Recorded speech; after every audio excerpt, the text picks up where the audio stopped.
नमः शिवाय। जय प्रभु श्री राम जी, जय भगवान श्री कृष्ण जी।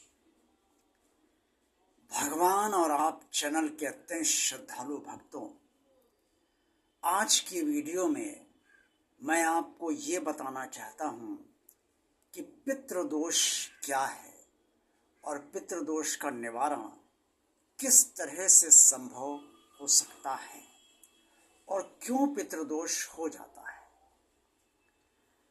पूरा वीडियो जब आप देखेंगे तभी आप समझ पाएंगे कि पितृदोष क्या है, क्यों हो जाता है और इसका क्या निवारण है। प्रिय श्रद्धालु भक्तों, माता पिता और अन्य जितने भी पूर्वज हमारे होते हैं, जिनके माता पिता आज के समय में जीवित नहीं हैं, वो भी पूर्वज ही बन चुके हैं, और जिनके माता पिता हैं उनके बाबा दादी या परबाबा और 7 पीढ़ियां जो मानी जाती हैं, उन सबको पितृदोष के अंतर्गत गिना जाता है या यूं कहें कि रखा जाता है। पितृ सदा ये चाहते हैं कि उनका जो परिवार है और उनका जो खानदान है उसमें सभी लोग मिलजुल के रहें, आपस में प्रेम से रहें, एक दूसरे के प्रति सद्भावना रखें, सुख दुख में एक दूसरे के साथ खड़े हों और परिवार सुख और शांति के साथ चले। लेकिन अक्सर ऐसा परिवारों में हो नहीं पाता है और परिवारों के अंदर लड़ाई झगड़े, क्लेश, द्वेष बहुत ज़्यादा बढ़ जाता है। परिवार के अंदर ही लोग एक दूसरे से जलने लगते हैं। किसी को ये लगने लगता है कि मेरा भाई तो बहुत पैसे वाला है, मेरे पास इतना नहीं है। बहन बहन से जलने लगती है कि बहन के पास उसका पति बहुत पैसे वाला है या उसका पति बहुत अच्छी पोस्ट पर है और मेरा पति तो कुछ किसी कर्म का है ही नहीं। इसी तरीके से जितने भी रिश्ते परिवार के अंदर होते हैं, भाई बहन के, माता पिता बच्चों के, कहीं ना कहीं उन सब के अंदर बहुत ही दुर्विचार आ जाते हैं और दुर्विचार के कारण परिवार के अंदर बहुत सी विसंगतियाँ, विडंबनाएं पैदा हो जाती हैं। इन सब से जो पितर होते हैं उनको कष्ट होता है और वो ये देखकर बहुत दुखी हो जाते हैं कि मेरा जिस तरह से जो मेरा सपना था वो सपना ये इस परिवार के अंतर्गत पूरा नहीं हो रहा है। मेरा खानदान आपस में ही लड़ा भिड़ा जा रहा है और आपस में एक दूसरे से खुन्नस रखता है, तो ये पितरों को अच्छा नहीं लगता है। इससे पितर नाराज हो जाते हैं उस पूरे परिवार से, अपने ही खानदान से, और असंतुष्ट रहते हैं। जब वो असंतुष्ट होते हैं तो पितृदोष बनता है। अब सवाल ये है कि पितृदोष यदि हो गया है तो उसका क्या निवारण किया जाए, क्योंकि पितृदोष तो हो ही चुका, लेकिन जिन परिवारों में सद्भाव होता है उन परिवारों पर पितृदोष कभी नहीं होता। इसे सबसे पहला निवारण तो ये है कि आपस में मिलजुल के रहा जाए, सुख शांति के साथ रहा जाए, लोग आपस में एक दूसरे की समृद्धि से न जलें और एक दूसरे से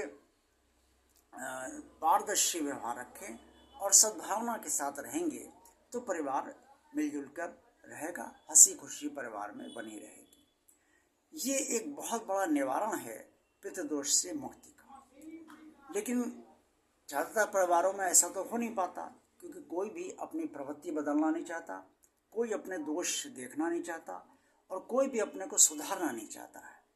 सबके अंदर बस ये होता है कि हम दूसरे की बुराई कर लें और दूसरा बुरा है, ये अच्छा नहीं है, इसके अंदर ये बुराई है, ये मुझसे जलता है, मैं भी इससे जलूँगा, वगैरह वगैरह। जब दुर्भावनाएं परिवार के अंदर एक दूसरे के प्रति बन जाती हैं, बढ़ती जाती हैं, और सद्भावना तो के नाम की कोई चीज़ ही नहीं रहती है।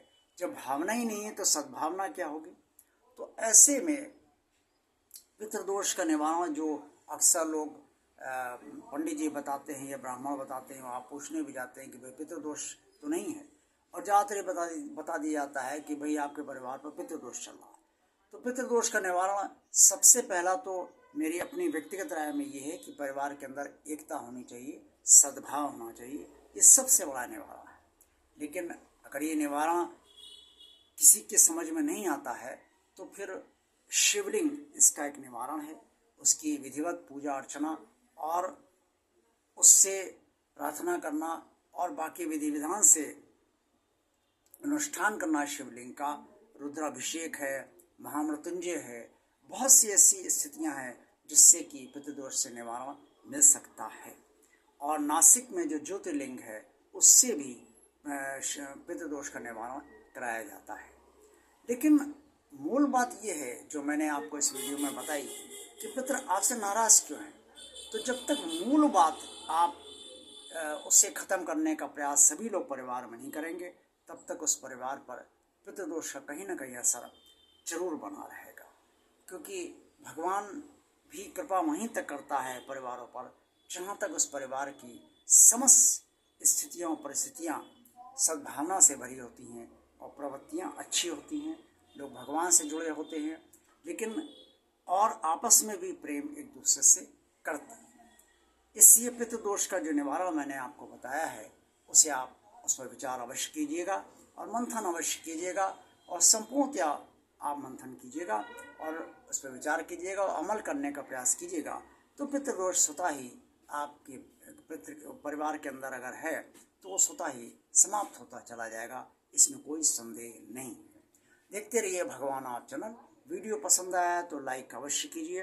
भगवान और आप चैनल को जिन श्रद्धालु भक्तों ने अभी तक सब्सक्राइब नहीं किया है वो इस चैनल को सब्सक्राइब अवश्य कर दें ताकि भगवान का कार्य आगे बढ़ता रहे और भगवान का कार्य रुकने ना पाए।